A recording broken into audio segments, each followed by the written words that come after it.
நான் எங்கே நிற்கிறேன்றதை நான் என்ன செய்யணும்?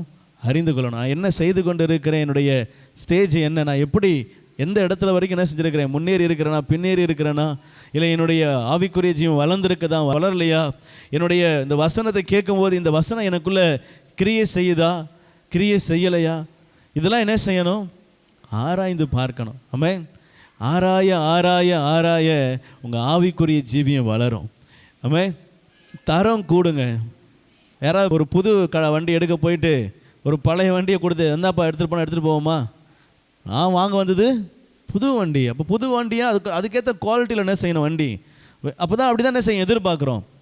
ஆண்டவரும் அப்படி தாங்க எதிர்பார்க்குறாரு. என் பிள்ளை குவாலிட்டியாக இருக்கணும். என் பிள்ளைன்னு சொல்கிறவங்க தரமாக என்ன செய்யணும்? அல்லேலூயா. செகண்ட் குவாலிட்டிலாம் போயிடக்கூடாது. ஆமென். ஃபஸ்ட் குவாலிட்டியாக இருக்கணும். ஆமென். முதல் தரமானவைகளை கர்த்தருக்கென்று கொடுக்கணும். வேதம் அப்படி தான் சொல்லுது. என்னுடைய இதில் முதல் தரத்தை கர்த்தருக்குன்னு கொடுக்கணும். அப்போ ஆண்டவர் முதல் குவாலிட்டியை தான் என்ன செய்கிறாரு? ஆமாம். அல்லேலூயா.